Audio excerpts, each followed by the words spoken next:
Bakit ganito ang buhay? Patong-patong ang suliranin. Bakit kahit anong aking gawin, di ko mahagilap ang solusyon? Bakit napakadilim ng mundo para sa akin? Kailan sisikat ang araw upang lumiwanag ang daang aking tinatahak? Upang lumiwanag ang aking mundo? Bakit napakailap sa akin ng magandang kapalaran? Napipili ba ang dapat mabuhay ng matiwasay? Ang dapat lumigaya? Tao rin ako. Ngunit bakit ako naisasantabi? Bakit?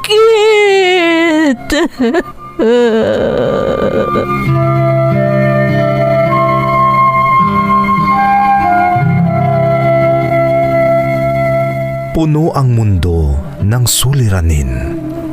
Ang solusyon, umaapaw din. Sa bawat pagpatak ng luha, katumbas nito ay ligaya. Sa tuwing sasapit ang gabi, darating ang bagong umaga.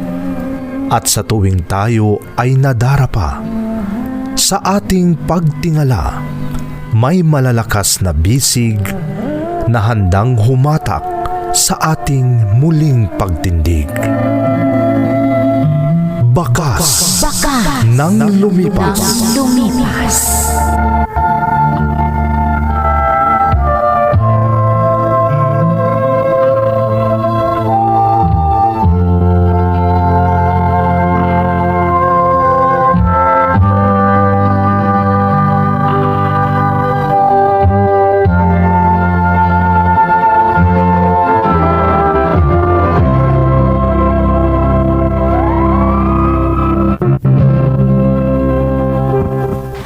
Don't forget to like and share and subscribe to this YouTube channel and hit the bell button.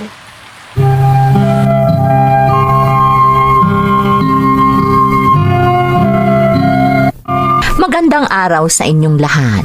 Ang kwentong bibigyan natin ng buhay ngayon ay hango sa karanasang ipinadala ni Rosa Mia na hindi na binanggit ang kanyang address. Ganito ang isinasaad ng kanyang liham. Dear Ate Emmy, itago mo na lang ako sa pangalang Rosa Mia. Pasensya ka na kung hindi ko inilahad ang aking kinaroroonan. Ang mga drama nyo na dating umeere sa radyo ay gustong-gusto kong pakinggan, kaya sobrang nalungkot ako noong hindi ko na ito naririnig sa radyo. Pero laking tuwa ko nang matagpuan ko ang YouTube channel nyo at napapakinggan kong muli ang mga drama ninyo. Isa akong blind, kaya hindi na siguro kayo magtataka kung bakit kasiyahan ko ang pakikinig ng mga drama. Bagamat masasabi kong nasa maayos na kalagayan ako ngayon, nais ko pa ring ibahagi ang aking mga karanasan dahil naniniwala ako na ito ay kapupulutan ng aral. Sana ay pagbigyan mo itong munting kahilingan ko dahil ito ay maghahatid sa akin ng labis na kagalakan.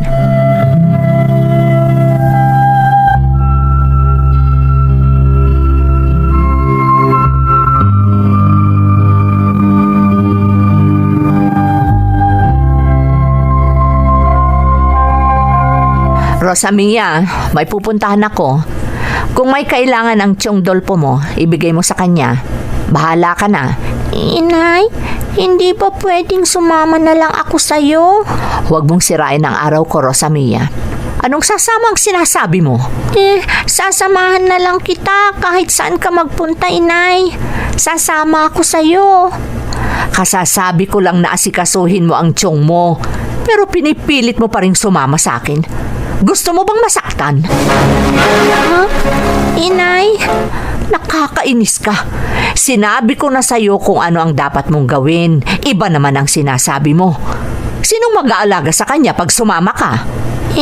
Inay. At isa pa, alam mo naman ang mga trabaho dito sa loob ng bahay, kahit bulag ka. Kaya dito ka sa bahay magtrabaho. Oh, narinig mo bang sinabi ko o hindi?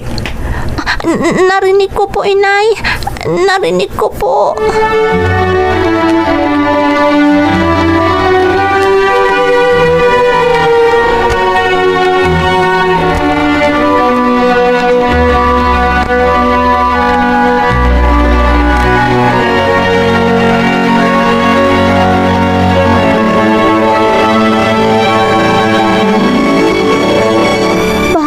Ang tahimik ni Chong Dolpo. Nasaan kaya siya? Hindi ko naman narinig na lumabas. Mas maganda nga kung umalis siya para hindi na ako mag-aalala ng ganito. Rosamia! Tinawag niya ako. Rosamia! Bakit po, Chong? Loko ka. Lumapit ka nga rin eh. Halika dito. Sandali lang, Chong. Papunta na po. Diyos ko, etong iniiwasan ko. Tinatawag na naman ako ni Chong Dolpo. Ano na naman kaya ang ipapagawa niya sa akin?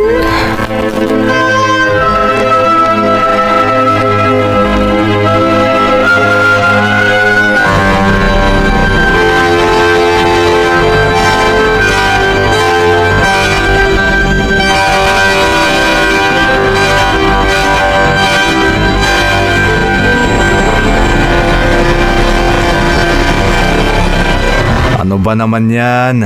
Para ka namang tinatamad na nagmamasahe sa akin, Rosamia. Ha? Hindi naman po, Chong. Nakakainis ka naman. Ayaw mo bang magmasahe, Rosamia? Chong.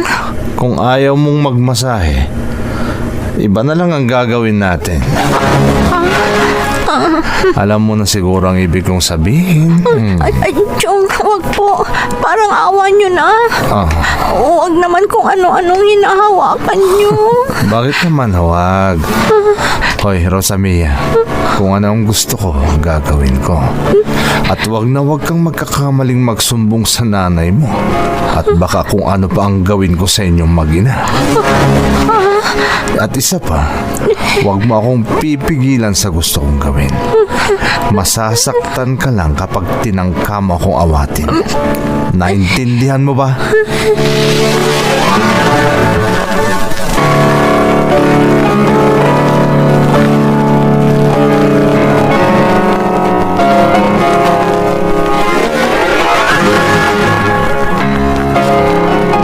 Anong sabi mo? Ay, kung ano pong ginagawa sa akin ni Chong Dolpo pag wala kay Nay. Ha? Anong ibig mong sabihin, Rosamia? Nay, si Chong, ginagawan po niya. Mukhang seryoso ang pag-uusap niyong mag-ina. Ay, hindi ko ba alam dito kay Rosamia. May gusto yata siyang sabihin. Oh, Rosamia, anong gusto mong sabihin sa nanay mo? May problema ka ba? Ha? Wala po, Chong. Wala po akong problema. Wala po.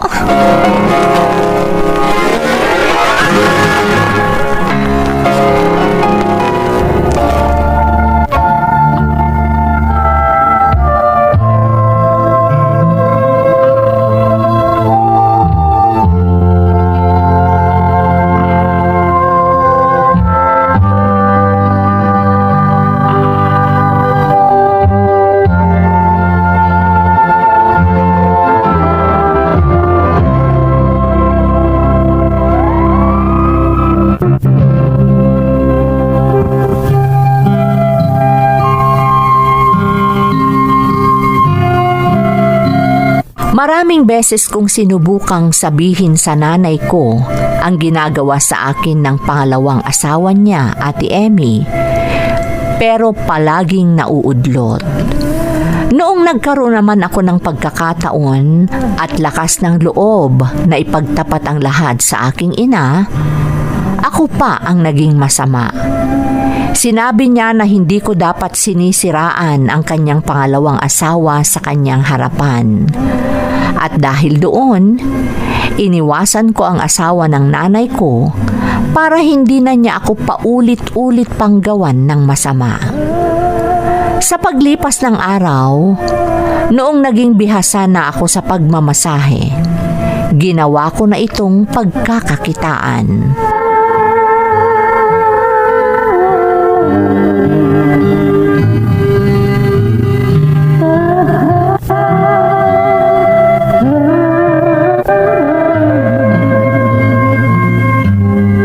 Oh, Rosamia, ito ang bayad ko sa pagmamasahe mo sa akin. Salamat po, Mang Lauro. Salamat din. Pagtsagaan mong magpunta dito sa bahay ha, para magmasahe. Opo, huwag po kayong mag-alala. Alam naman po nyo na ito ang trabaho ko. Maswerte ang nanay mo sa iyo, Rosamia. Dahil kahit ganyan ang kalagayan mo, marunong kang magtrabaho. Ha? Pero ang pinakamaswerte ay ang tiyong tulpo mo. Dahil kabahagi siya sa iyong pagsusumikap. Pupunta po ulit ako dito para magkapera ako. Oo, huwag kang mag-alala.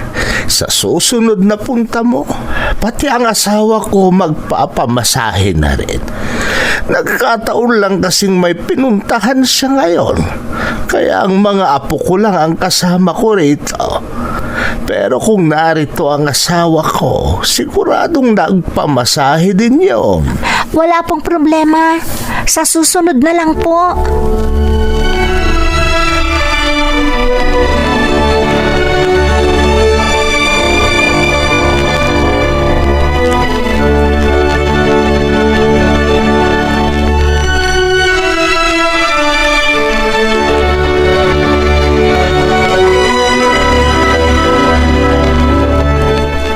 Rosamia, i-massage mo nga ako. Ha? May ginagawa po ako, Chong. Pasensya na po. Sandali lang. Chong. Ang akala mo siguro, maiiwasan mo ako, no? Hanggang narito ka sa puder namin, hindi mo ako pwedeng iwasan. Kahit magsumbong ka pa sa nanay mo, hindi rin yun maniniwala sa'yo. Chong. Kaya huwag ka nang tumanggi. Sige na, i-massage mo ako. At pagkatapos nun, alam mo na kung anong susunod na mangyayari.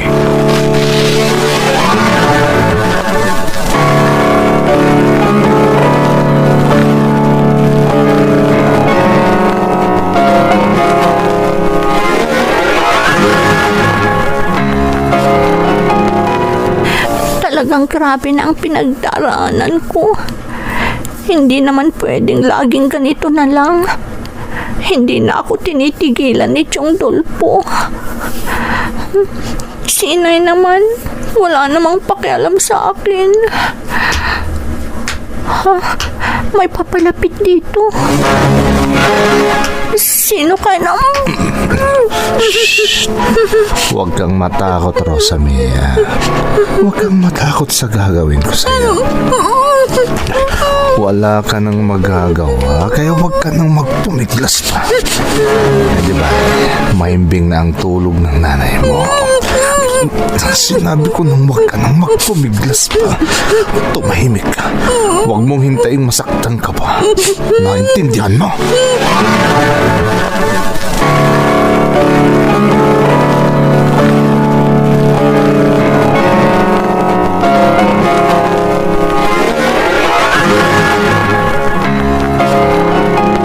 Rosamia, sinabi ko na sa'yo na hindi mo dapat sinisiraan ang Tiyong Dolpo mo sa paningin ko.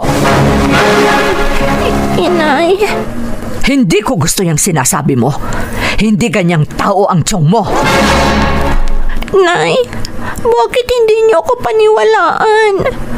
Anong kailangan kong gawin para maniwala kayo sa akin? Pwede ba? Tumahimik ka na. Nay, kung totoo ang sinasabi mo, dapat noon ko pa nahalata. Wala naman akong napapansing kakaiba. Kaya tigilan mo yung ginagawa mo. Huwag mong sirain ang magandang relasyon namin ng tiyong mo. Bakit hindi kayo naniniwala sa akin, Nay? Anak niyo ako. Ako dapat ang mas pinaniniwalaan at pinapahalagahan niyo. Sinabi ko namang tumigil ka na, Rosamia. Naiintindihan mo ba kung anong sinasabi mo, ha? Tumigil ka na dahil hindi ako naniniwala sa'yo.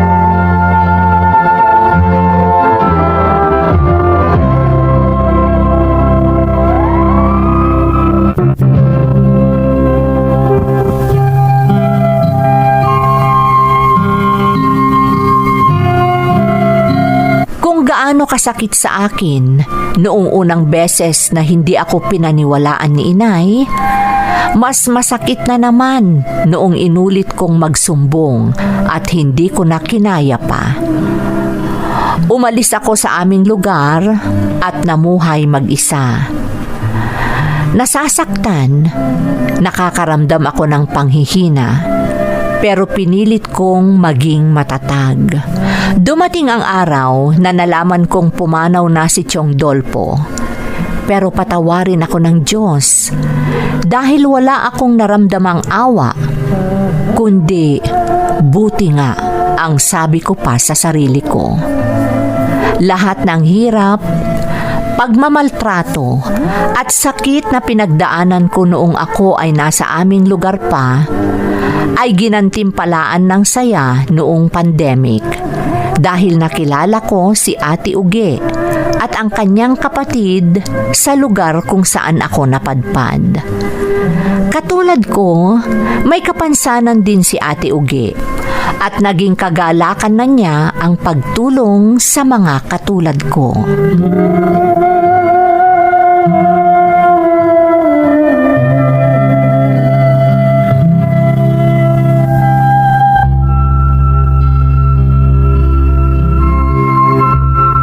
Oh, ano, Rosamia? Kumusta ka na? Okay lang naman, Ate Uge. Maayos naman ako. Mabuti naman kung ganun. Siguro, mahirap ang hanap buhay nyo ngayon dahil pandemic, hindi ba? Opo, ate. Pero okay lang. Hindi bale. Mag-isa lang naman akong namumuhay. Sapat naman ang kinikita ko sa pagmamasahe. Mabuti naman kung ganun. Mayroon akong ipadadala para sa iyo. Ha? Kumpleto yun. May bigas, delata, at lahat ng pangunahing kailangan mo sa iyong tinitirhan. Salamat, ate. Napakabait niyo sa akin. Kung hindi dahil sa inyo, hindi ko alam kung paano na ako makakasurvive ngayong panahon ng pandemya. Hindi niyo ako pinabayaan. Rosamia, instrumento lang ako. Ang Diyos ang nagbigay niyan. Ate Uge, sa Diyos ka magpasalamat. Dahil sabi ko nga, instrumento lang ako. Tandaan mo yan.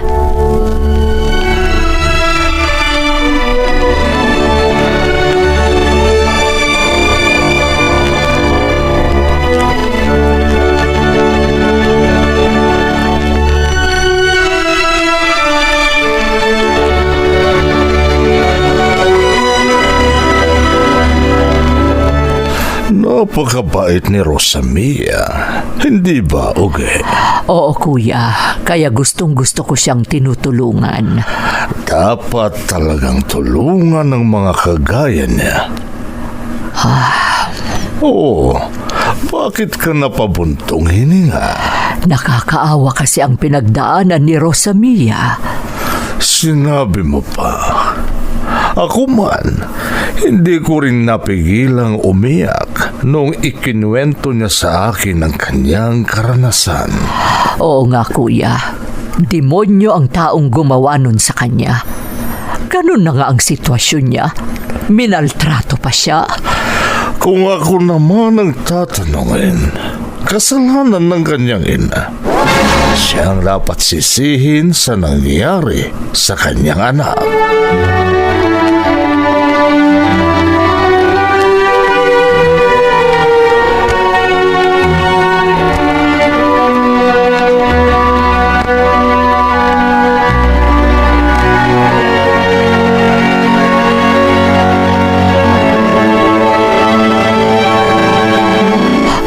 Ano, Rosamia? Handa ka na ba sa singing contest para sa mga bulag? Kinakabahan ako, Ate Uge. Pero ibibigay ko ang lahat ng kaya ko. Very good. Ganyan ang gusto ko. Dapat manatili kang positibo kahit anuman ang mangyari sa'yo. Kayong magkapatid ang nagpapalakas ng loob ko, Ate Uge. Kayo ang inspirasyon ko. Rosamia. Sa inyo ko naramdaman ang pagmamahal at pangangalaga. Sana patawarin ako ng aking ina. Pero mas itinuturing ko kayong pamilya kesa sa kanya. Huwag ganyan, Rosamia. Dapat pahalagahan mo pa rin ang iyong ina. Dahil kung wala siya, wala ka rin dito. At higit sa lahat, ang Diyos ang dapat mong pasalamatan. Good luck, Rosamia. Galingan mo ang pagsabak mo sa singing contest.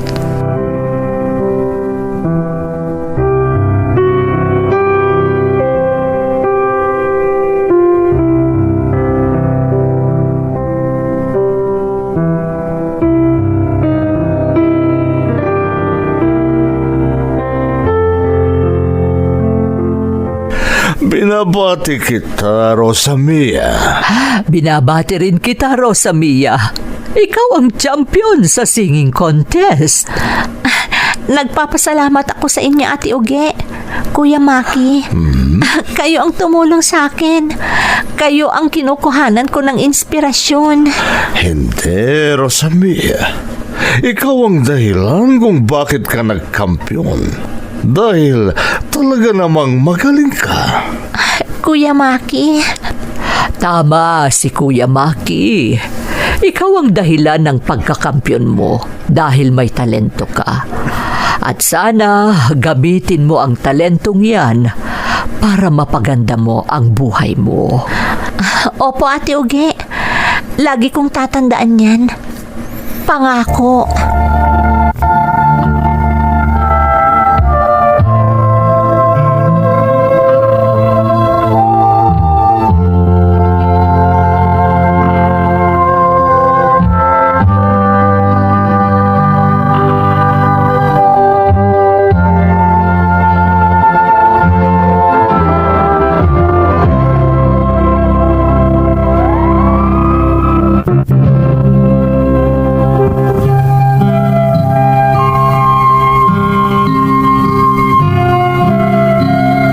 Dahil sa magkapatid na nakilala ko sa lugar kung saan ako napadpad, lalo akong naging matatag, Ate Emmy. Binigyan nila ako ng lakas at tinuruan akong magtiwala sa aking sarili, lalong-lalo na sa Diyos. Marami pa akong ipadadalang kwento, ate, at sana mapili ulit ang mga susunod kong karanasan. Lubos na gumagalang, Rosamia. Rosamia, dumaan ka sa isang mapait na karanasan, lalo na sa piling ng iyong ina at ng kanyang pangalawang asawa. Pero ikinagalak ko ang sinabi mong hindi ka nawalan ng pag-asa at tiwala sa lumikha. Ang iyong sitwasyon ngayon ay bunga ng lahat ng iyong sakripisyo at pagsusumikap. Masakit mang isipin, pero lalo kang naging matatag dahil sa pinagdaanan mo. Inaasahan namin ang iyong mga susunod na liham. Muli, maraming salamat sa pagbabahagi ng iyong kwento dito sa ating programa, Bakas ng Lumipas.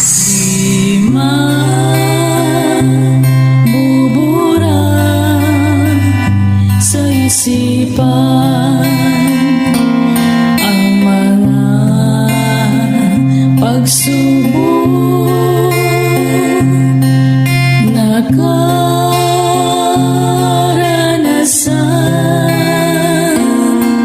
ligaya at lumbay,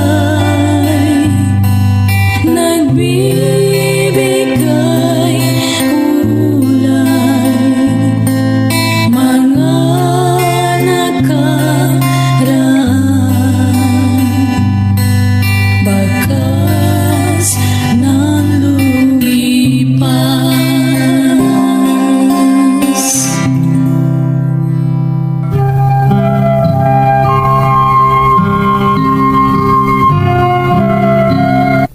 Magandang araw sa inyong lahat. Ang kwentong bibigyan natin ng buhay ngayon ay hango sa karanasang ipinadala ni Eileen na ngayon ay nasa Singapore. Ganito ang isinasaad ng kanyang liham. Dear Ate Emmy, itago mo na lang ako sa pangalang Eileen at sa ngayon ako ay nandito sa Singapore. Medyo mahirap ang sitwasyon dito ngayon dahil sa pandemya. Pero awa ng Diyos, may trabaho pa rin ako. 5 taon na ang lumipas mula nang mangyari ang karanasan kong ito. At naniniwala akong ito ay kapupulutan ng aral. Isa akong domestic helper, ate. Marami na akong naging kaibigan at marami na rin akong nadiskubreng kasaysayan. Pero mas mabuti siguro kung maging sekreto na lang ang lahat. Noong una, kinukundin ako ang mga kababayan sa paggawa ng mali dito. Pero hindi ko inaasahan na darating ang pagkakataon na biglang magbabago ang takbo ng aking kaisipan.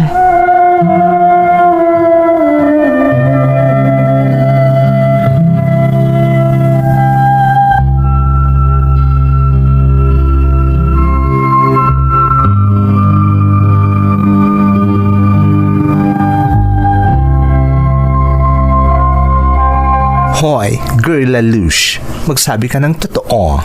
Ha? Ano bang dapat kong sabihin sa'yo, friend? Hindi mo ako maloloko, Eileen. Napapansin ko ang kilos niyo ni Frank. May namamagitan sa inyong dalawa. Ha? Oo, kita mo? Namumula ka, girl. Oh, at dahil sa ganyang reaksyon mo, mas nahahalata ka na, no? Talagang ang may relasyon kayo ni Frank. Oo, friend. Ay, Diyos ko naman, girl. Hindi ba't kinukundina mo ang ating mga kababayan na nakikipagrelasyon dito habang nasa Pilipinas ang kanilang asawa? Oo, hindi ko itinatanggi.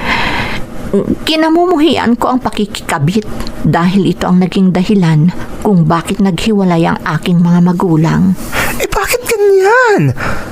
Nakikikabit ka kay Frank kahit alam mong babaero siya. Bukod sa pamilya niya sa Pilipinas, ang dami niya pang babae dito sa Singapore. Donna. At ikaw din, may asawa ka sa Pilipinas. Bakit ka nakikipagrelasyon kay Frank?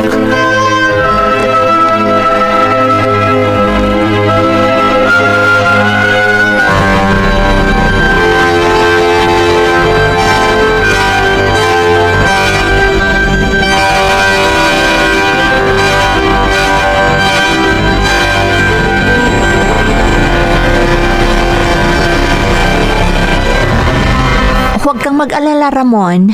Hinihintay ko lang matapos ang kontrata ko. Uuwi na ako. Mabuti kung ganyan. Namimiss na kita. Ako rin. Namimiss na rin kita. Ingat ka palagi dyan, ha? Huwag mong pabayaan ang sarili mo. Oo, ikaw rin ha. Huwag mo akong isipin dito. Dahil bukid, bahay, at sa mga tindahan lang ang rota ko dito. Minsan ko lang naman makasama ang mga kaibigan ko para makipag-inuman. Ha? Ramon? Yan ang totoo, Aileen. Kahit nga si Bayaw at si Kuya Tomas, minsan, inaasar na nila ako dahil under daw ako sa iyo kahit nandyan ka sa Singapore. Natatakot daw ako makipag-inuman sa kanila dahil baka magalit ka. Ha? Pero tinatawanan ko lang ang mga pang-aasar ng Kuya Tomas mo sa akin. Lagi kong sinasabi sa kanya na gusto ko lang maging huwarang asawa, lalo pa at nasa ibang bansa ka. Mabuti kung ganyan. Sige na ha. Babay na muna. May gagawin pa ako.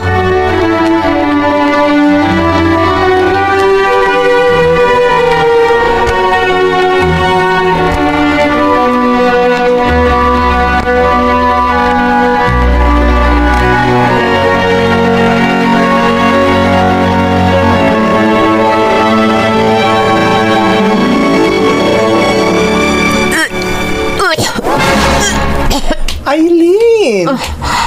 Anong nangyayari sa'yo? Donna, Bakit? Anong nangyayari sa'yo? Bakit ka naiiyak? Donna, buntis ako. Ano? Ayan ang totoo. Hindi na ako nagkaroon ng dalaw.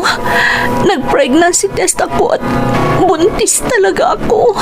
Ay, naku! Yan na nga bang sinasabi ko sa iyo? Teka, alam na ba yan ni Frank? Hindi pa. Plano ko pa lang siyang kausapin.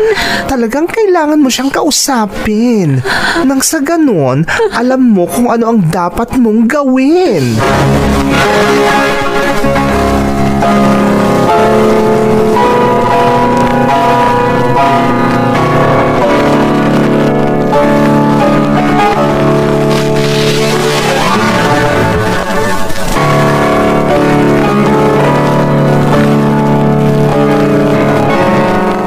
Paano yan, Donna? Talagang wala na. Hindi ko na makontak si Frank. Ay, naku. Yan na nga bang sinasabi ko. Binalaan na kita noon tungkol sa kanya. Na bukod sa kanyang pamilya sa Pilipinas, hindi lang ikaw ang karelasyon niya dito sa Singapore. Pero hindi mo ako pinakinggan. Ngayon, siguradong nagtago na yon. Mahihirapan ka nang hanapin yon. Anong gagawin ko? Paano na ako? 2 buwan na lang. Matatapos na ang kontrata ko. Oo, alam ko yan. Kaya nga sabay tayong uuwi, di ba? Anong gagawin ko? Tulungan mo ko. Ay, Anong gagawin ko?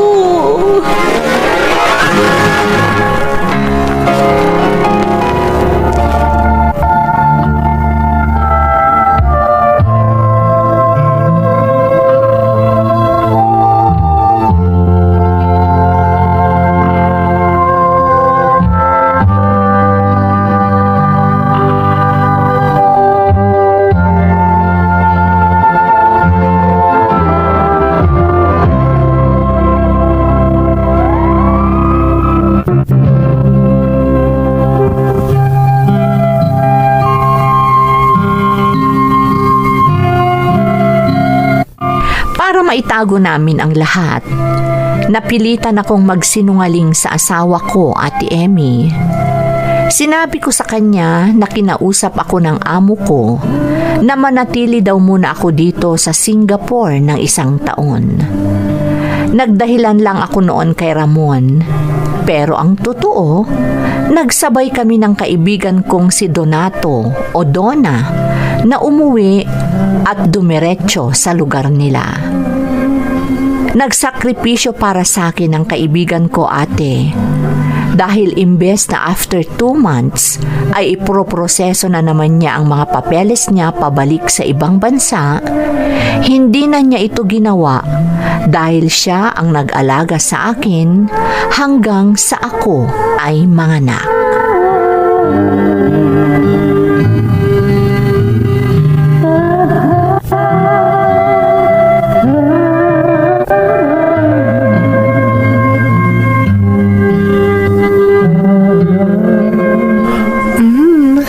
Tulog na ang anak mo, Aileen. Siguradong nabusog siya. Donna, salamat ha. Salamat sa iyo. Bakit ka umiiyak? Hindi ko na mapigilan ang luha ko, Donna. Masaya ako dahil may anak na ako. Pero kinakabahan pa rin ako. Hindi ko alam ang gagawin ko. Aileen, Paano ko to sasabihin kay Ramon? Paano? yan na ngayon ang problema. Umaasa siyang uuwi ka na. Pero nagpapanggap ka pang nasa Singapore ka. Oo, inaasahan niya talaga. Kaya iniisip ko nga kung anong gagawin ko. Hindi ko alam kung ano ang dapat kong gawin. Huwag kang mag-alala, girl Alush. Tutulungan kita. Isipin nating mabuti kung ano ang dapat mong gawin.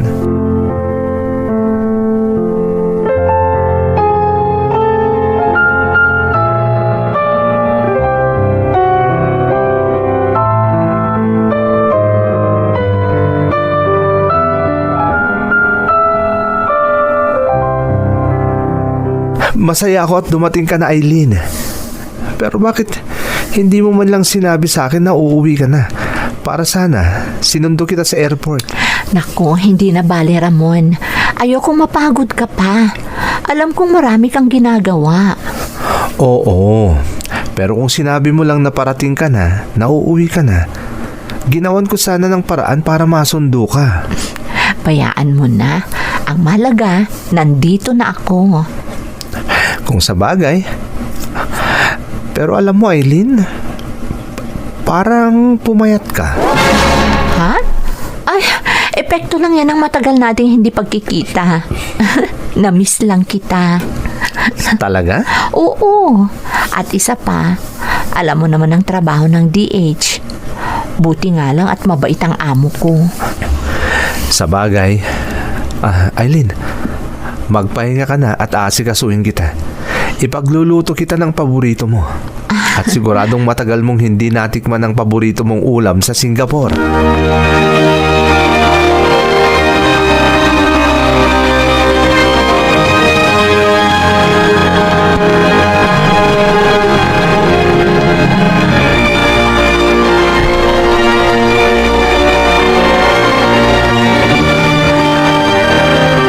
Ilang buwan na ang nakalipas mula nung dumating ka.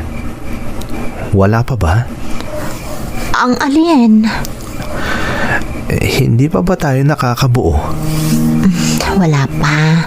At isa pa, simula nung ikasal tayo, 4 na taon tayong nagsama bago ako nag-abroad. Pero hindi naman ako nabuntis. Oh, huwag ka nang malungkot. Pakiusap. Aileen, kung sakaling may kapansanan talaga ako kaya hindi tayo magkaanak, galit ka ba sa akin? Ha? Bakit naman ako magagalit sa'yo? At ano ba yung sinasabi mo? Sinabihan ako noon ng papa ko na magpatingin sa doktor dahil baka may diferensya ang isa sa atin. Pero natatakot ako. Feeling ko baka ako yun. Ano ka ba naman? Huwag ang kung ano-anong sinasabi mo. Kung wala man tayong sariling anak, maraming paraan. Pwede naman tayong mag-ampon. Basta tandaan mo, mahal na mahal kita, Ramon.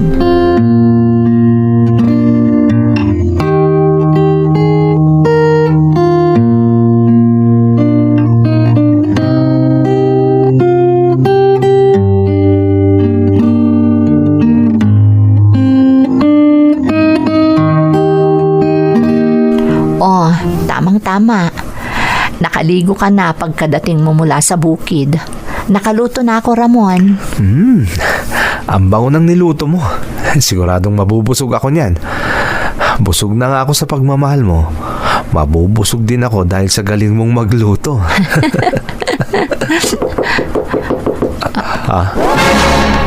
Ano yun? Oh, biglang nawala. Sandali lang. Titignan ko. Ay, hintayin mo ko. Sabay na nating tingnan. O sige.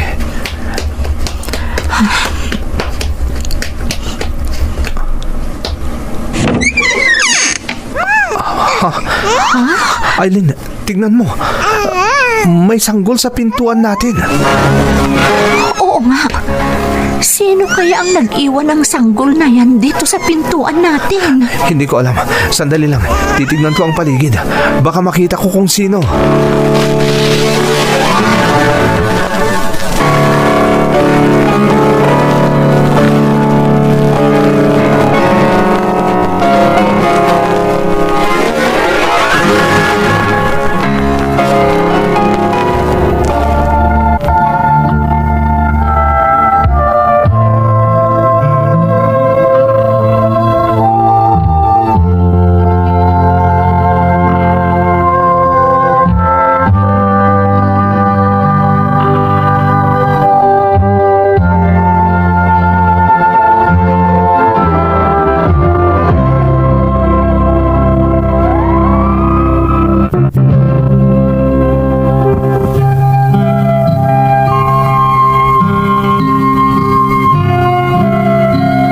Patawarin ako ng Diyos kung nagpanggap ako sa pagkakataong yon, Ate Emmy.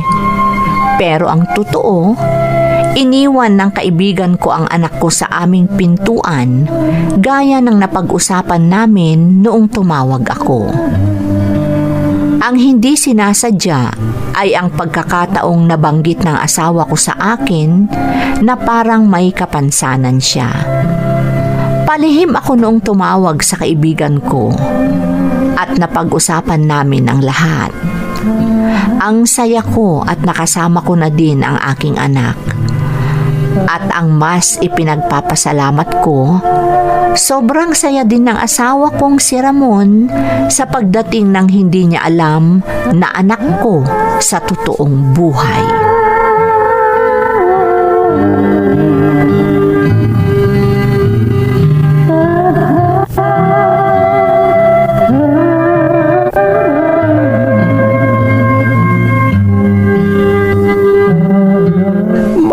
Mahal mo ang sanggol na iniwan nila sa inyong pintuan, anak.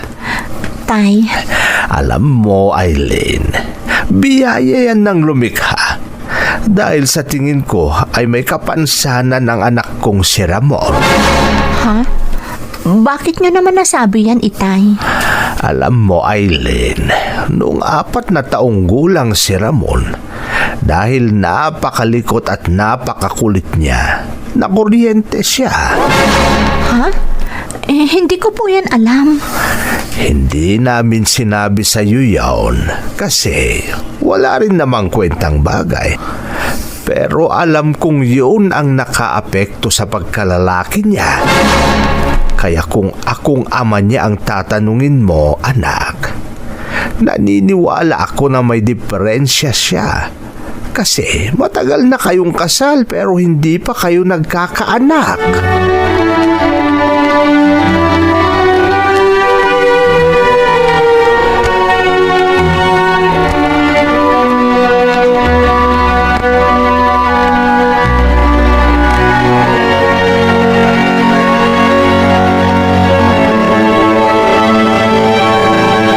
Napatulog ko na si baby Aileen. Salamat. Dahil mahalaga din sa'yo si baby. Bakit naman hindi? Biyaya sa atin si baby. Siya ang sagot sa matagal na nating kahilingan na magkaroon ng anak. Ang swerte nga natin dahil dumating si baby sa buhay natin. Ang iniisip ko lang, ilang buwan na kaya siya? Halos 1 taon na siya sa paningin ko. Malapit na siyang mag-9 na buwan. Paano mo alam na 9 na buwan na siya? Ha? Pakiramdam ko lang. 9 na buwan na si baby. Kung ganun, kailangan nating maganda. Dahil malapit na palang mag-birthday si baby. Paghandaan natin yan, Aileen.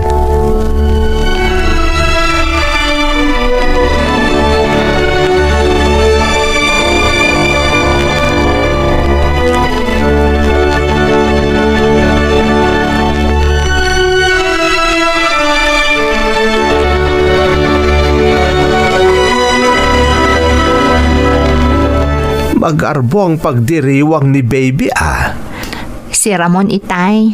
Sinabi ko sa kanya na kahit simple lang. Pero ang sabi niya, hindi daw pwede. Kaya nagkatay ng baboy. Sa bagay, sinabay niyo na rin ang binyag ng anak niyo.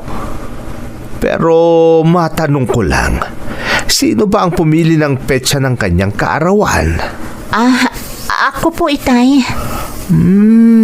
Alam mo anak, magandang petsa ang 8 na napili mo. Infinity ang ibig sabihin ng numerong yon. Walang katapusan. Swerte daw yon. Itay. Parang si baby. Swerte dahil dumating siya sa inyo. Kaya maganda ang napili mong petsa, Aileen.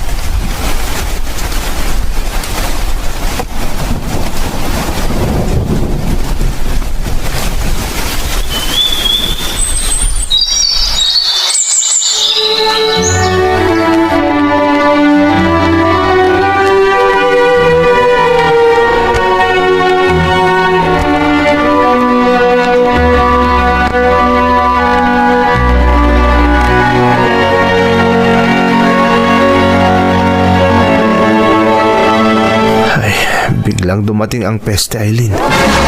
Napeste ang lahat ng tanim natin. Lahat tayong taga rito, apektado. Oo nga. Lugi tayo nito. Malaki ang nalugi sa atin, Aileen. Ramon, may pagkakatiwala ko ba sa'yo si baby? Anong ibig mong sabihin? Gusto kong tumulong, kaya gusto ko ulit mag-abroad. Pero gusto ko munang malaman kung may pagkakatiwala ko ba sa'yo si baby. Bakit naman hindi? Anak naman natin siya. Natural, talagang aalagaan ko siya. Ano ka ba? Salamat. Kung ganun, hayaan mo akong makapag-abroad ulit. Gaya nga ng sabi ko, gusto kong tumulong. At pangako, magpapakabait ako sa abroad.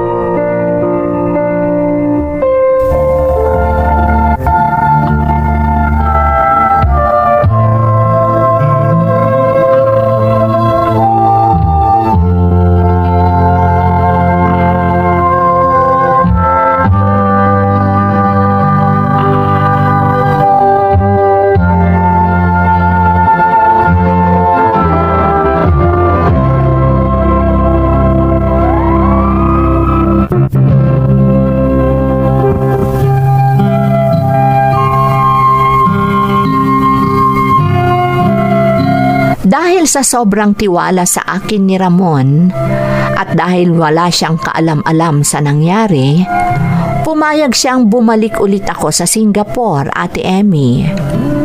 Pero nakatutok ako ngayon sa trabaho ko dito at alam ko sa sarili ko na hindi ko na dapat ulitin ang pagkakamali ko. Di tulad ng ibang umuulit ng kasalanan. Masakit mang isipin, pero nangyayari talaga. Tulad ng sinabi ko sa iyo, ate, Swerte ko na lang na may kaibigan akong tumulong sa akin, kaya buhay ang anak ko. Naiintindihan mo naman siguro ang ibig kong sabihin.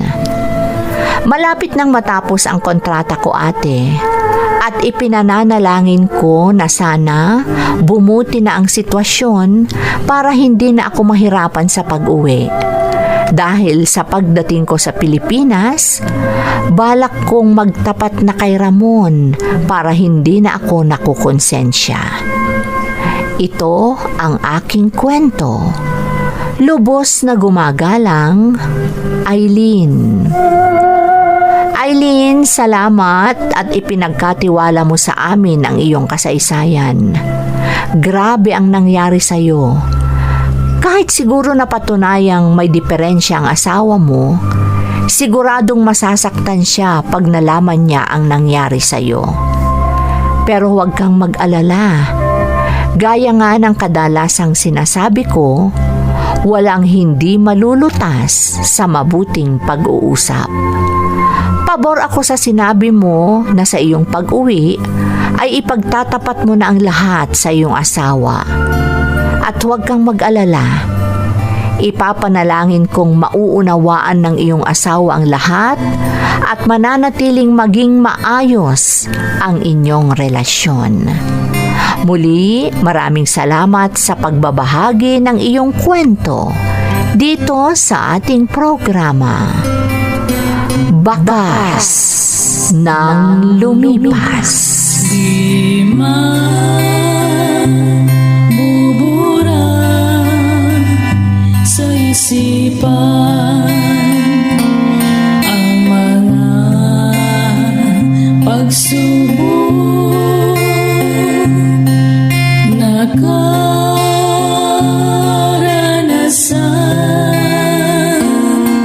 Ligaya at lumbay, nagbibigay kulay, mga nakaraan. Bakas ng lumipas.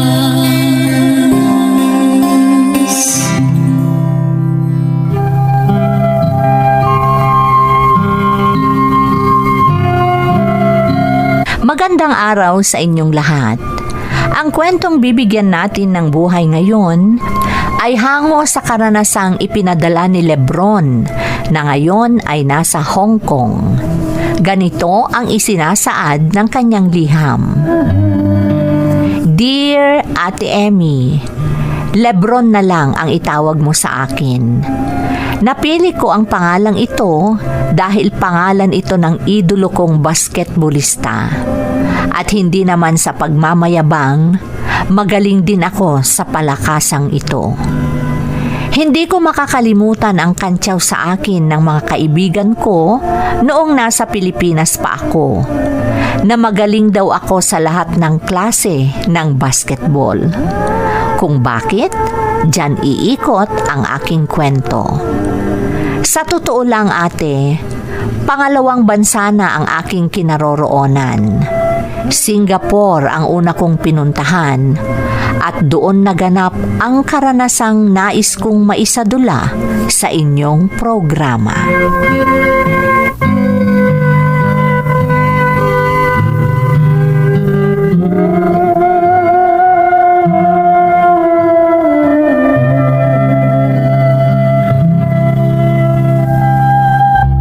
Lebron, anak, mag-ingat ka sa Singapore, ha? Magpakabait ka doon. Huwag mong paglaruan ang mga babae. Si Itay naman, kung ano-ano ang sinasabi nyo. Hindi ko po paglalaruan ng mga babae. Kaya hindi kayo dapat nagsasalita ng ganyan. Anong hindi? Tumahimik ka nga, Lebron. Maraming nagpupunta rito sa bahay at nagsasabi sa akin, pinagsasabay-sabay mo raw ang mga nobya mo. Hindi pwede ang ganyang gawain, anak.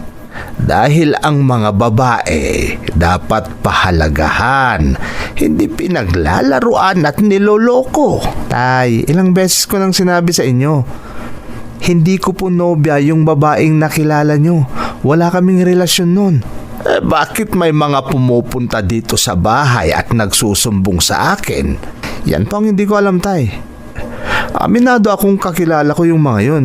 Pero gaya nga ng sabi ko, hindi ko po sila karelasyon.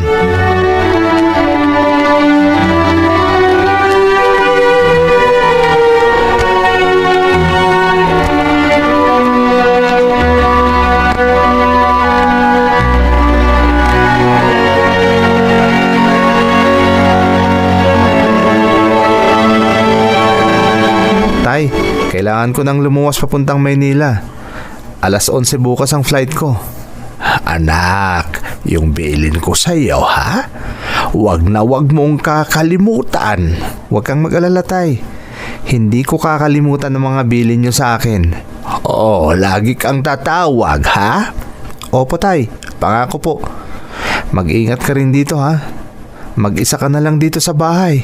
Huwag kang mag-alala, Lebron. Di bali at nangako ang mga kapatid mo na bibisitahin nila ako ng madalas dito sa bahay. Dapat lang naman, Tay. Kasi yan din ang bilin ko sa kanila, na lagi kanilang puntahan dito. Tiyak na susunod ang mga yon sa bilin mo. Dahil pinangakuan mo sila na bibigyan mo sila ng pera. Talaga namang bibigyan ko sila, Tay. Wala pa akong pamilya. Binata pa ako. Kaya kayo muna at ang mga pamangkin ko ang makikinabang sa lahat ng kikitain ko sa abroad. Nako, Lebron. Kahit huwag mo na akong padalhan ng pera, anak. Ang importante sa akin, mag-iingat at magpapakabait ka sa pupuntahan mo.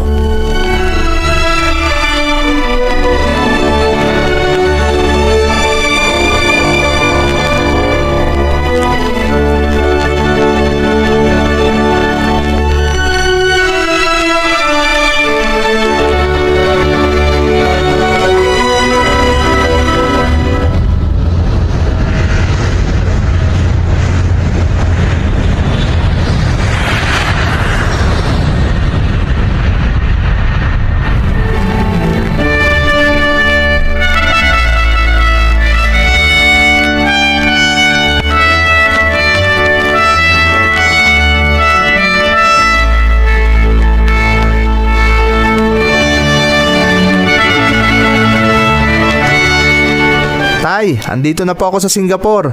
Nakarating na ako. Di mabuti kung ganon, Lebron. Oh, kumusta naman ang pagsakay mo sa eroplano, anak? Nako, nakakapanibago, Tay. Unang beses kong sumakay sa eroplano. Para akong masusuka nung nagsimula ng mag-take off ang eroplano. Nako, talagang ganyan, Lebron. Ganyan din ang mga sinasabi ng nakasubok ng sumakay sa eroplano. Nakakakabay, Tay. Nakahinga lang po ako ng maluwag nung nakarating na ako. Sandali lang ang biyahe, Tay. Mas matagal pa nga ang biyahe ko mula dyan sa lugar natin papuntang Maynila. Ganun ba? Opo, Tay. Pero ayos lang. Hindi bali at nakarating na ako. Saan ka naman titira dyan, anak? Hinihintay ko... Lebron! Itay, nandyan na si Mirna. Sige po, tatawag na lang po uli ako.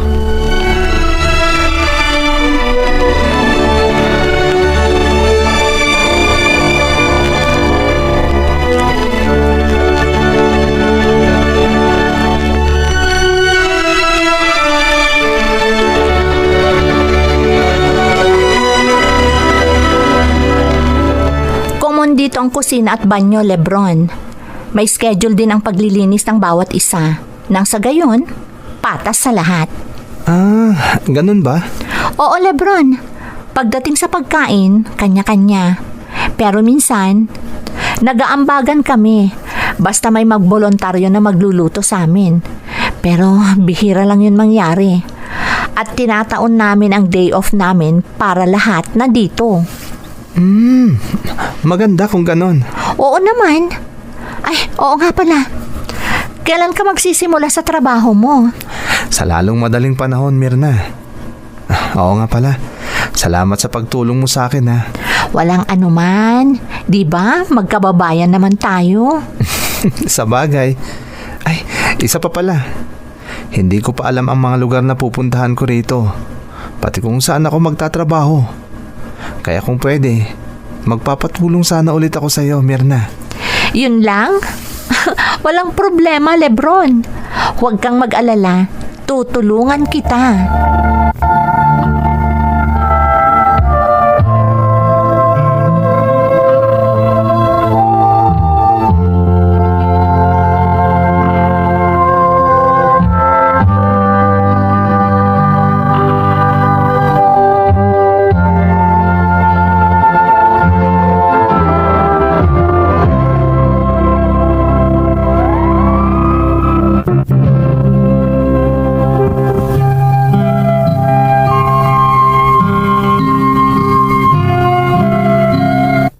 Kababayan ko si Mirna, Ate Emmy. Iisa ang aming lugar. At siya ang nang-engganyo sa akin na pumunta sa Singapore dahil may bakante sa dati niyang trabaho. Sa tulong niya, unti-unti akong naging pamilyar sa mga lugar at sa lahat ng tradisyon sa Singapore. Hiwalay sila ng asawa niya at meron silang isang anak. Dahil malapit kami sa isa't isa pagdating ko sa Singapore, hindi na iwasang nagkaroon kami ng relasyon.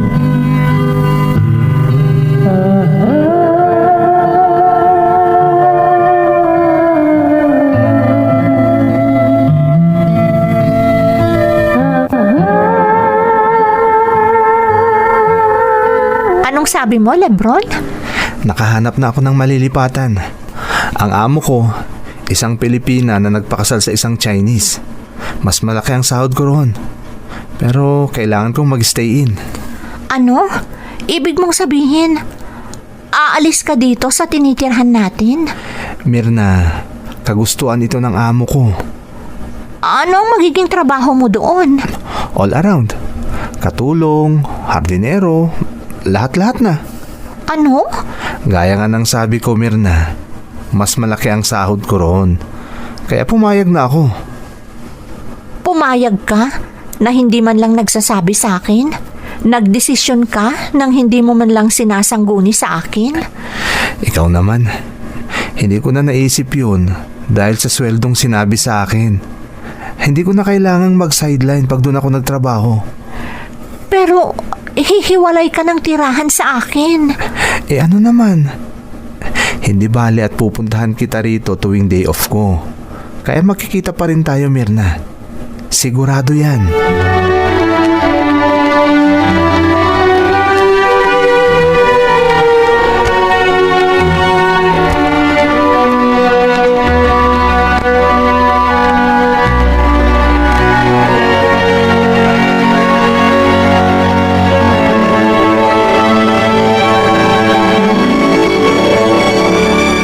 Anong masasabi mo sa sinabi kong trabaho mo dito, Lebron? Wala pong problema sa akin, Mrs. Chen. Ang mahalaga, malaki po ang sweldo ko at kontento ako. Tulad ng sabi ko sa iyo, Lebron, walang problema ang pera. Dahil lahat ng hinihiling ko sa aking asawa, binibigay niya. Madam? Huwag kang mahiya dito, Lebron. Oo nga pala. Ang isang kwarto sa tabi ng sala ang magiging kwarto mo. Kami ng anak ko, nasa second floor kami. Ano? Kung ganun, madam, hindi po ako titira sa quarter sa labas? Hindi. Hindi, Lebron. Mabuting matulog ka na sa isang kwarto dito para madali kitang matawag kung kailangan kita. Kayo po ang masusunod, madam. Siya nga po pala. Nasaan po si sir? Laging wala ang aking asawa. Palagi siyang maraming inaasikaso. Minsan isang beses lang siya dumarating sa isang buwan. At pagkatapos ng 1 o 2 araw, umaalis na ulit. Ganun po ba, madam? Oo, Lebron. Kaya wala kang dapat ikatakot o ikahiya kung sakali. Tandaan mo yan, Lebron.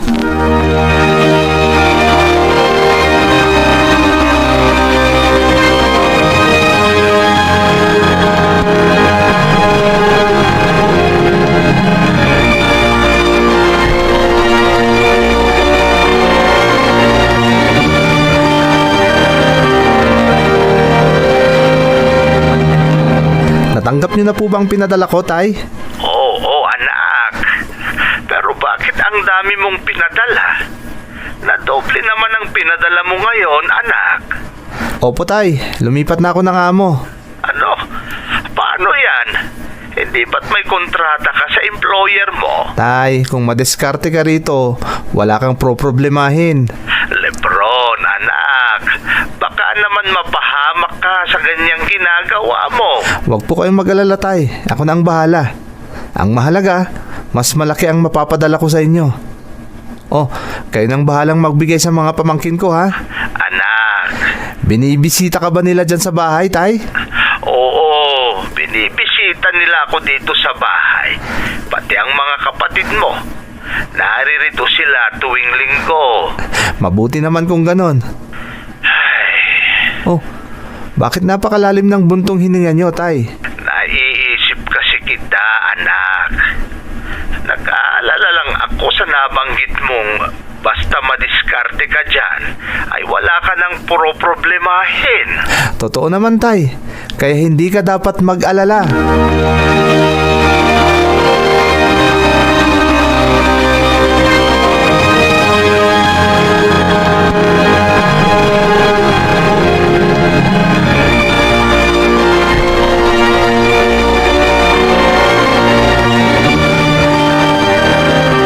Bakit naman ganito, Lebron?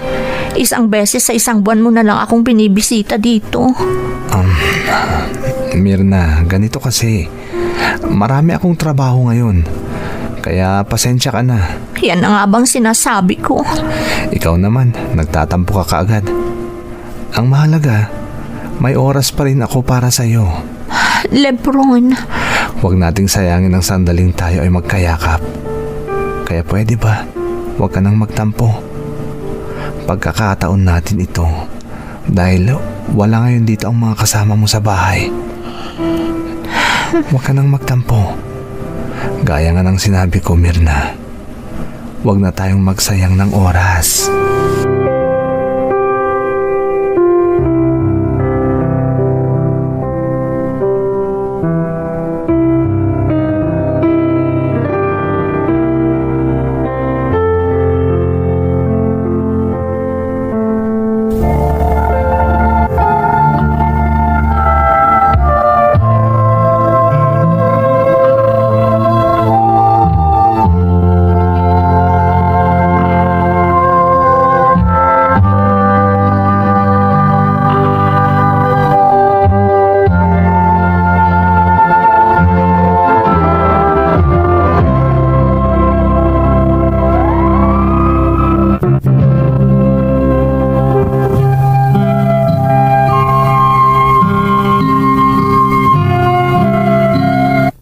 Inaamin ko, Ate Emmy, nabawasan na ang oras ko kay Mirna dahil unti-unti nang may namamagitan sa amin ng amo ko sa Singapore.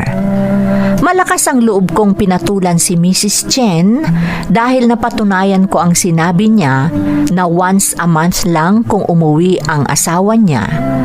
At naisip ko itong pagkaperahan nang mapansin kong may kursunada siya sa akin. Hindi naman ako nabigo sa inaasahan ko dahil yumaman ako sa pamamagitan niya. Ang ikinatatakot ko lang, may banta si Madam na kapag nalaman niyang may karelasyon akong iba ay sasamain ako.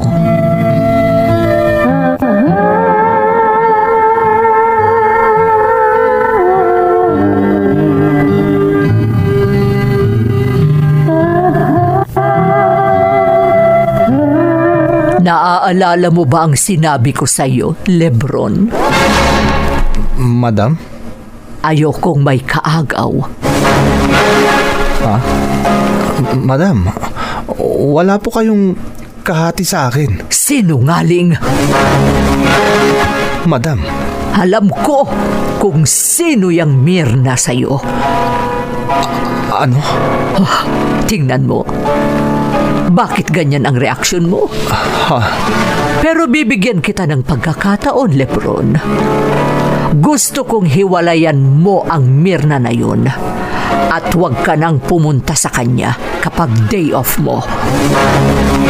Madam, Gawin mo yan kung ayaw mong may mangyari sa'yo. ha? Tandaan mo na sa oras na magalit ako sa'yo, bukod sa palalayasin kita dito, pwede din akong humingi ng tulong sa mga koneksyon ko para makulong ka dito.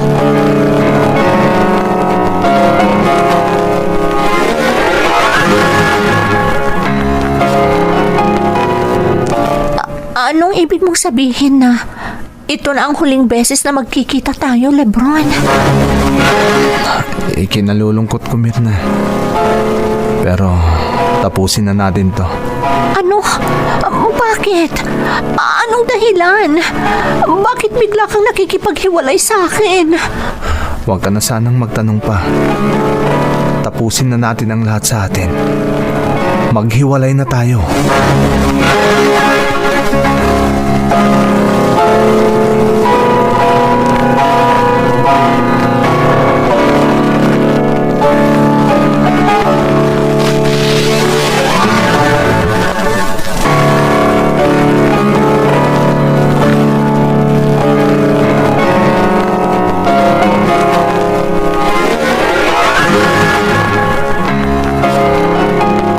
Kumusta ang pinapatayon niyong bahay, Tay?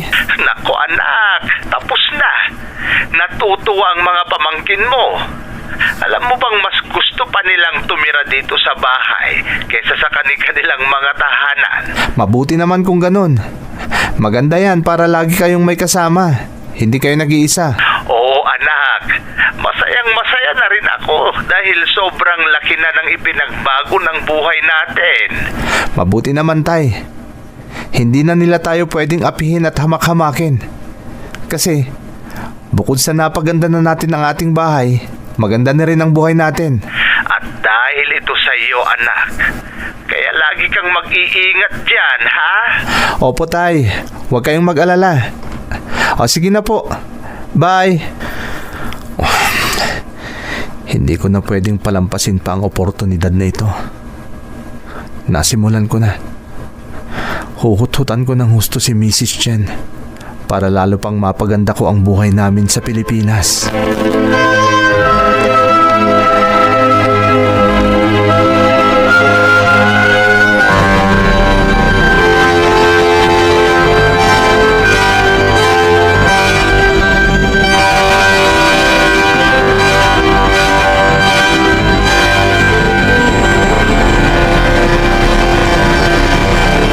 Kakaiba ka talaga, Lebron. Oo. Pero alam mo naman kung ano ang kapalit nitong ginagawa ko, hindi ba? Talagang tuso ka, no? Sa bagay, imposibleng mahalin mo ang isang tulad ko. Huwag mong sabihin naniniwala ka pa sa pag-ibig. Hindi rin ako naniniwala. Dahil sa totoo lang, pera lang ng asawa kong inchik ang habol ko. Kaya eto, nagsasakripisyo ako. Pero mahalaga sa akin ang anak namin. Sa bagay, gusto ko lang itanong, bakit 8 taong gulang lang Pwede ba? Huwag ka nang magtanong. Hindi na yun mahalaga.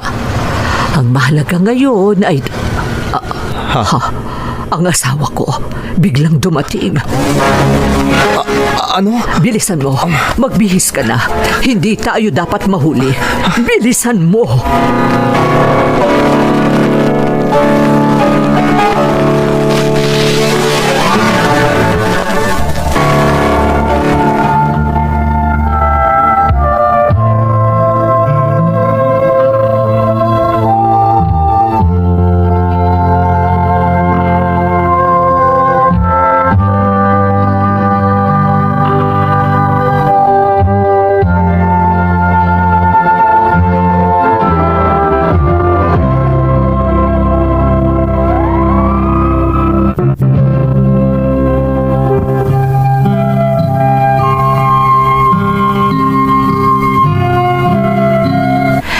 Nagmadali kaming magbihis ni Madam.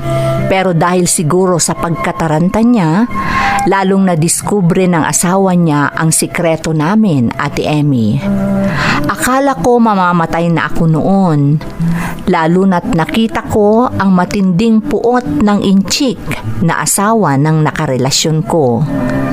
Buti na lang at hindi ako pinabayaan ni Madam, kaya nakatakas ako.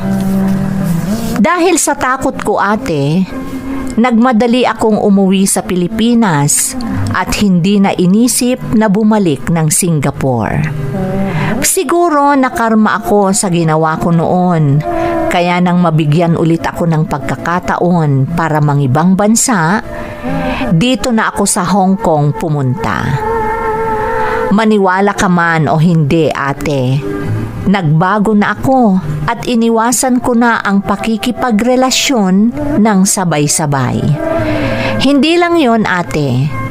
Ipinagmamalaki kong sabihin sa inyo na sa pag-uwi ko, ikakasal na kami ng kasintahan ko sa Pilipinas. Ito ang aking kwento. Lubos na gumagalang, Lebron. Lebron, sabi mo sa sulat mo, magandang lalaki ka, kaya lapitin ka ng mga babae. Pero hindi mo dapat sila pinaglalaruan. Hindi mo dapat sila pineperahan. Medyo bitin ang nilalaman ng sulat mo, pero malalim ang ibig sabihin. Uulitin ko, hindi mo dapat ginagamit ang iyong anyo para manloko ng ibang tao. Tandaan mo yan. Muli, maraming salamat sa pagbabahagi ng iyong kwento dito sa ating programa. Bakas ng Lumipas. Di man bubura sa isipan ang mga pagsubok na karanasan.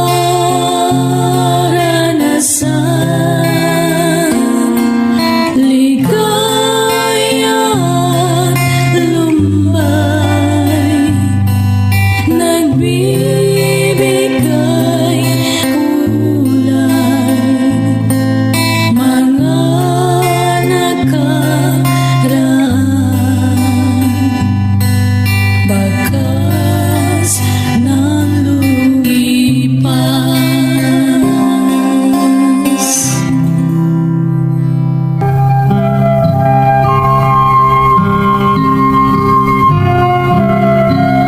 Magandang araw sa inyong lahat. Ang kwentong bibigyan natin ng buhay ngayon ay hango sa karanasang ipinadala ni Gunding na kasalukuyang nasa Taiwan. Ganito ang isinasaad ng kanyang liham.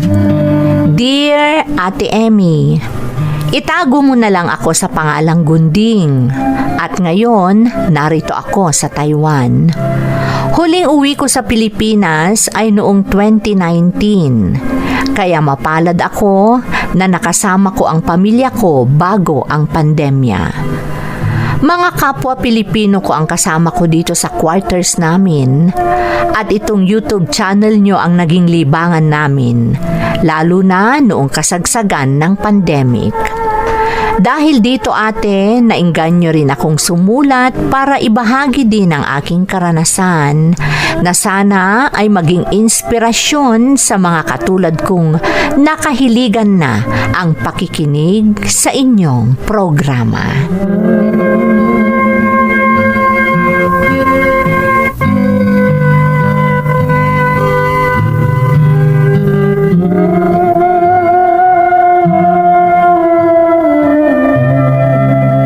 Nay, pupunta na pa ako sa universidad. Siguraduhin mo lang napapasok ka, Gunding. Baka imbes na pumasok ka, gumagala-gala ka lang. Huwag kayong mag-alala, Nay. Talagang nag-aaral akong mabuti dahil gusto ko pong makapagtapos. Gusto ko pong tuparin ang mga pangarap ko. Ay, ang dami mong sinasabi.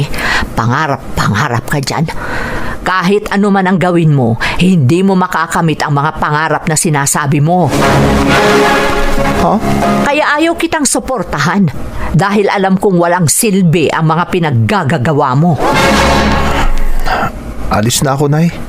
Maglalakad pa po ako. Sige, umalis ka na. Pero siguraduhin mong uuwi ka ng maaga dahil marami kang gagawin dito sa bahay.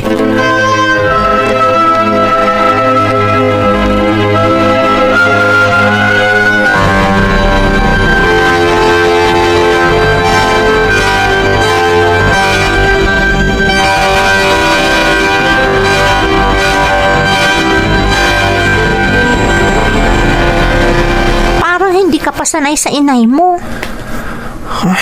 Huwag mo nang isipin ang mga sinasabi niya sa'yo. Kahit anong marinig mo, pasok sa isang tenga, labas sa kabila. Hindi ko nga rin alam, Wenang. Sanay na ako sa mga salita ni Inay. Pero masakit pa rin para sa akin. Ano ka ba? Huwag mo nang isipin. Ako nga, malaki ang tiwala ko sa'yo. Alam kong makakamit mo ang mga pangarap mo. Sana. Sinabi ko na ngang oo. May tiwala ka ba sa sarili mo? Sa kakayahan mo? Maraming salamat, Wenang, ha. Talagang kaibigan kita. Lagi mo akong sinusuportahan. Lagi mong pinapagaan ang loob ko. Kung hindi dahil sa'yo, baka matagal na akong nawalan ng pag-asa. Kaya salamat talaga, Wenang.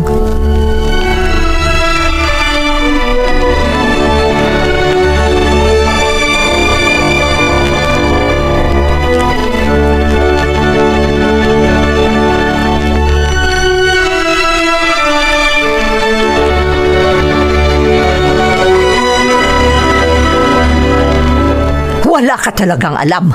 Wala kang silbi. Inutil. Inay, bakit ba ang laki ng galit niyo sa akin? Dahil inutil ka. Hindi ka makaintindi. Sinabi ko na ngang umuwi ka ng maaga. Pero anong oras na, ha? Inay, 5 minuto lang po akong nalit sa pag-uwi. Kasi naglakad po ako. 5 minuto lang, Nay. Kahit ilang segundo lang, late ka pa rin. Hindi ka ba nakakaintindi? Wala kang silbi. Di ka na lang umalis dito para wala kong prinoproblema. Umalis ka na lang.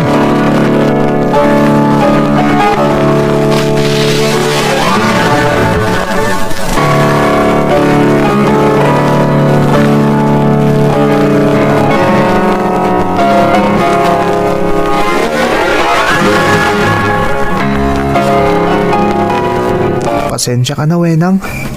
Wala na akong mapupuntahan. Hindi ko talaga alam kung saan ako pupunta. Kunding, Hindi ko na kinaya ang mga pinagsasabi sa akin ni Inay. ano bang nangyari? Bakit ka umalis sa inyo? Sobra na talaga ang pananalita sa akin ni Inay. Hindi ko na talaga kaya. Sige, matulog ka muna sa isang kwarto dito sa bahay. Pero, paano ang mga magulang mo? Baka kung ano ang isipin nila. Huwag ka nang mag-alala. Ipaliliwanag ko na lang sa kanila. Hindi kita pwedeng hayaan ngayong gabi na nasa labas. Baka kung ano pang mangyari sa'yo. Maraming salamat, Wenang, ha. Talagang ikaw na lang ang pwede kong takbuhan. Wala nang iba. Maraming salamat talaga.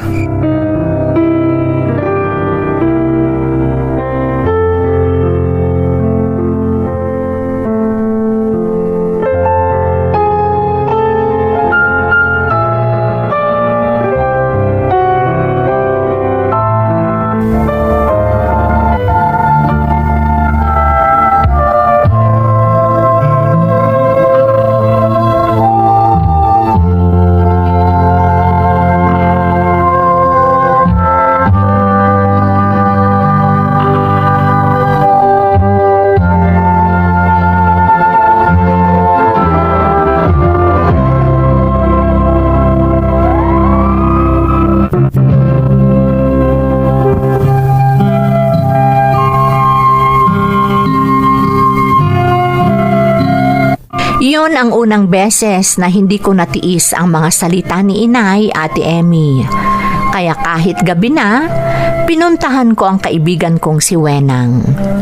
Sa totoo lang, nahihiya ako noon at ayoko sanang pumunta sa bahay nila.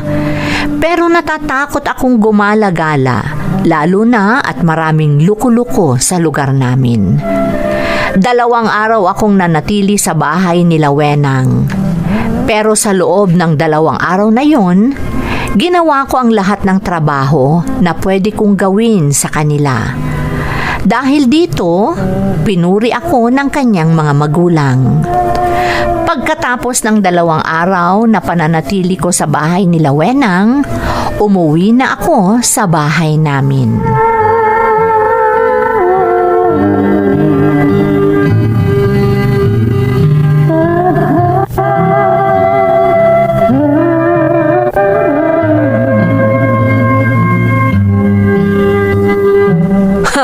Tingnan mo ang gawa mo. Lalayas-layas ka, babalik ka naman pala. Bobo ka talaga. Pasensya na po kayo, Inay. Sana payagan niyo pa rin akong tumira dito sa bahay. Ano pa nga ba? Alangan namang hindi kita payagan. Nakikita mo naman, ang dumi na ng bahay. Nay, 2 araw na hindi nalinisan tong bahay dahil naglayas ka. Kaya bilisan mo nang magbihis para makapaglinis ka na. sige po, Inay. Ayusin mo ang paglilinis dahil kung hindi ka sana naglayas, hindi sana ganito kadumi ang bahay. Hindi sana masyadong mahirap linisin. Sige, bilisan mo na.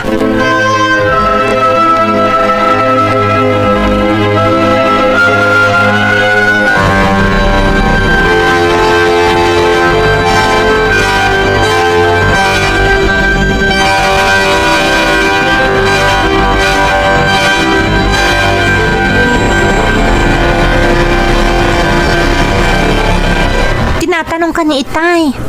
Ha? Bakit daw, Wenang? Tinatanong nila kung kumusta ka na. Kung ano na raw ang nangyari sa'yo. Pakisabi sa kanila na okay lang ako. Pumayag naman si Inay na patirahin ulit ako sa bahay. Hay, iba rin talaga ang ugali ng inay mo, ano? Wenang? Huwag ka nang magtaka kung bakit ko nasabi yun. Dahil sa totoo lang, sinundan kita ng palihim nung pabalik ka sa bahay nyo. Narinig ko ang usapan nyo ng inay mo. Ha? Anong ibig mong sabihin? Narinig ko lahat ang sinabi niya noong bumalik ka sa bahay nyo. Alam kong tinanggap ka lang niya para gawin kang alipin. Nanay ko yun, Wenang. Kaya kahit ano man ang gawin niya sa akin, walang anuman. Ang mahalaga, nakabalik na ako sa bahay namin.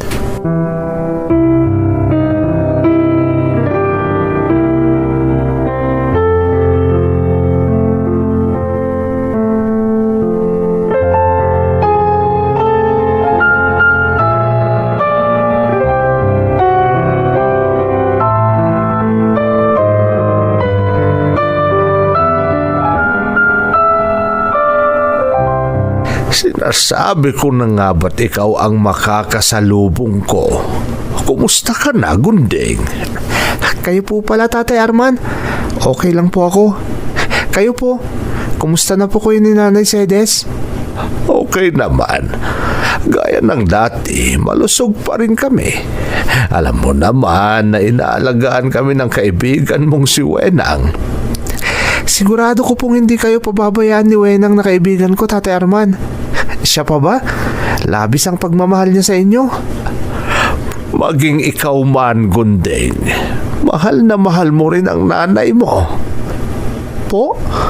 Pero hindi ko alam kung ano ang nasa isip ni Biring, kung bakit ganyan o iba ang trato na sa'yo. Ay, sa bagay, hindi ka naman kasi niya to... Ano yun, Tatay Arman? Wala, Gunting. Kalimutan mo na ang sinabi ko. Pero may gusto po kayong sabihin. Bakit hindi niyo po ituloy kung ano man yun? Sinabi ko na sa iyo, Gunting. Kalimutan mo na yon. Wala yon.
Inaalay ko sa inyo itong aking diploma. Para sa inyo ang lahat ng sakripisyo at pagsusumikap ko sa aking pag-aaral. Aanhin ko yung papel na yan. Punitin ko pa yan sa harap mo. Inay, Bakit? Pakikinabangan ko ba yan? Mapapakain ba ako ng papel na yan? Makakain ko ba yung papel na yan, ha? Sabihin mo nga sa akin kung makakain ko yung papel na yan. Nay, hindi niyo lang po alam kung paano pahalagahan ang lahat ng hirap na pinagdaanan ko para makamit ko ang aking mga pangarap. Ang galing mo nang sumagot-sagot ngayon, ha? Walang hiyak! Yan ba ang natututunan mo sa pag-aaral mo, ha? Yan ang tinapos mo! Wala kang silbi. Nakatapos ka lang, ganyan na ang ginagawa mo. Talagang wala kang modo. Hindi ka na lang sana na buhay hayop ka. Pinatay na lang sana kita nung maliit ka pa.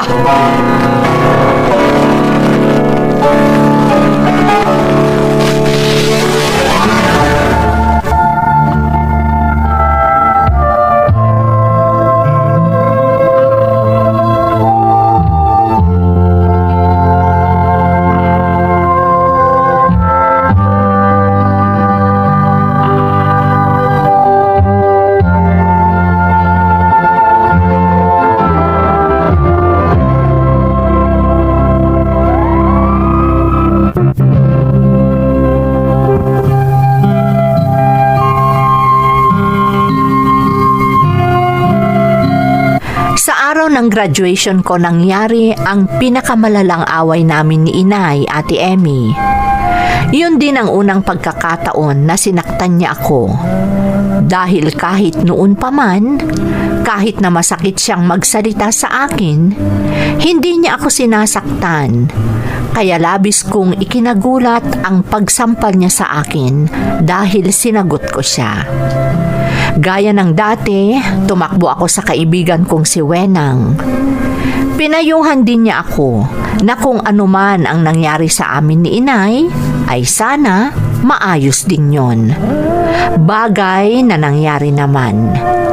Naghanap ako ng trabaho, Ate Emmy, at pinalad naman akong nakapagtrabaho agad.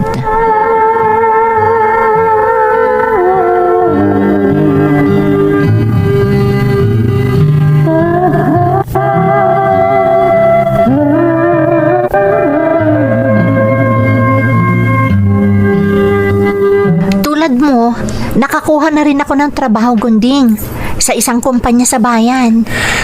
Mabuti kung ganyan, Wenang. Binabati kita. Salamat. Ikaw, kumusta ang trabaho mo? Okay naman. Kaya lang... Oh, ano yun? Hanggang ngayon, matabang pa rin ang pakikisama sa akin ni Inay. Bakit? Noong araw na nagtapos ako, nagkasagutan kami ni Inay. Doon din nagsimula ang matabang na pakikitungo niya sa akin. Gunding. Hindi ko alam kung mapapadawad ako ni Inay. Sa tingin ko, napatawad ka na noon. Dahil kung hindi, siguradong palalayasin ka niya. Wenang, kaya huwag kang mag-alala. Maaayos din ang lahat.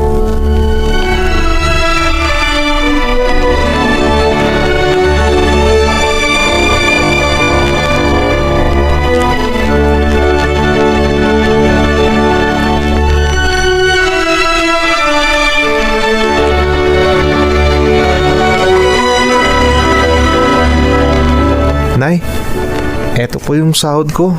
Kunin niyo na po. Nay, kung may nagawa man po akong hindi niyo nagustuhan, patawarin niyo sana ako.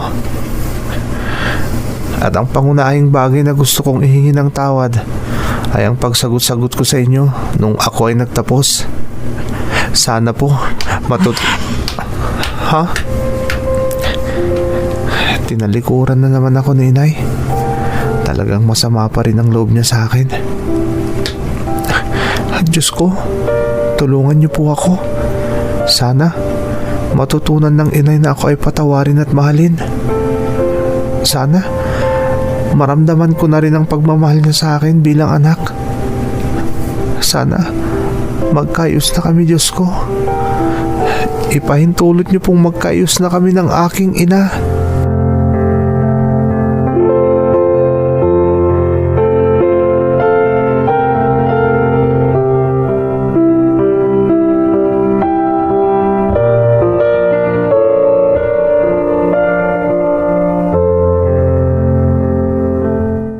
Hindi ko dapat ito sasabihin sa iyo, Gunding.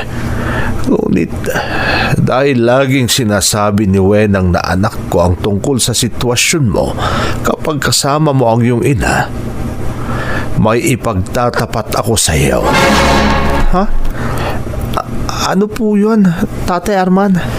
Isa lang ang alam kong dahilan kung bakit iba ang trato ng nanay mo sa iyo. Ha? Ano po yun? Yan ay dahil ampun ka lang ni Bering. Ano? Yan ang totoo, Gunding. Ang kanyang asawa at anak ay namatay sa isang aksidente. At dahil hindi na siya nakapag-asawang muli, ang akala namin noon ay masisiraan na siya ng bait. Dahil hindi niya kinaya ang pangyayaring yun sa buhay niya. Hanggang sa isang araw, nabigla kaming lahat nang nakita namin siyang may dalang sanggol. Wala nga lang nakakaalam kung saan kanya nakuha. Yan lang ang alam ko, Gunding.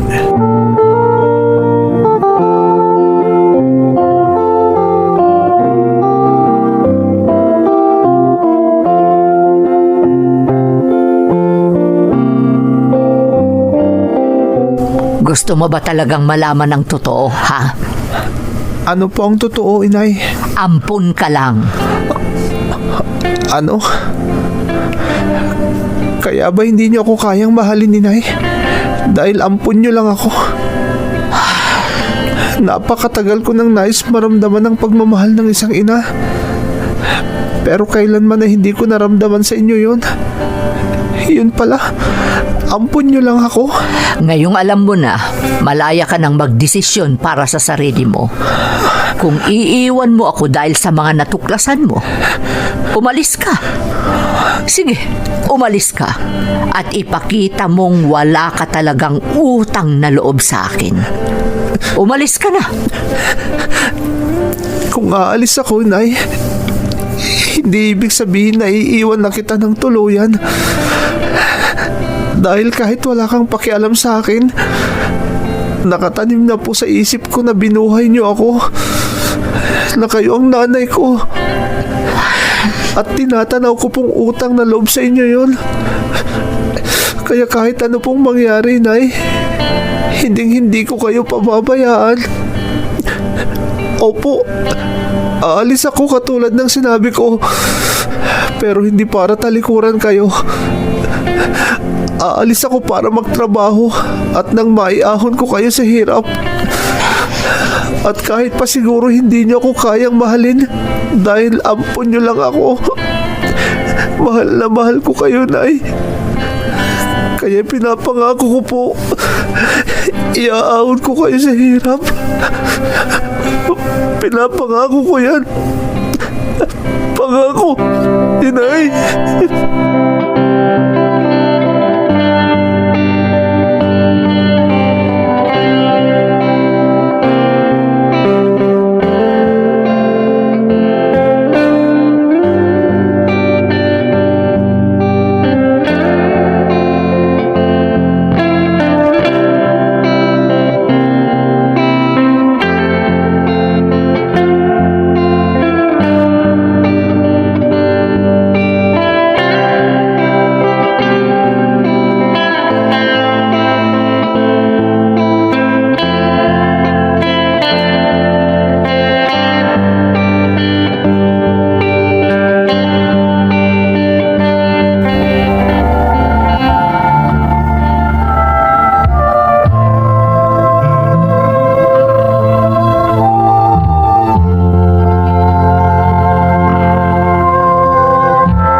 ipinangako ko sa inay, tinupad ko, Ate Emmy. Ginawa ko ang lahat para mas mapalapit sa akin ang kanyang damdamin. Inalagaan at pinalaki ako ni inay kahit pa hindi niya ipinaramdam sa akin na mahal niya ako. Pero nang ako'y nakapangibang bansa, ako na ang sumuporta sa kanya. At hanggang ngayon, ganun pa rin ang sitwasyon namin. Ang malaking ipinagpapasalamat ko sa Puong May Kapal, ate, noong huling uwi ko noong taong 2019, naramdaman ko na namiss ako ni inay. Kaya pagbalik ko sa Taiwan, mas gumaan ang pakiramdam ko. At lalo kong ipinangako sa sarili ko na pagbubutihin ko pa ang pagtatrabaho para mabigyan ng marangyang buhay ang kinagisnan kong ina. At makamit balang araw ang kanyang pagmamahal. Ito ang aking kwento. Lubos na gumagalang, Gunding. Gunding, salamat sa paglalahad ng iyong karanasan dito sa ating programa. Tunay na napakasakit para sa isang anak kapag ang kanyang ina ay hindi siya pinahalagahan at minahal. Pero hinahangaan kita dahil sa pagiging matatag mo. Kaya bukod sa nakamit mo ang iyong pangarap, unti-unti mo na ring nakakamit ang iyong pinakaaasam na pagpapahalaga ng iyong ina. At alam kong nalalapit na ang araw para ganap na madama mo ang kanyang pagmamahal bilang isang tunay na ina. Muli, salamat sa pagbabahagi ng iyong kwento dito sa ating programa. Bakas ng lumipas. Di man bubura sa isipan.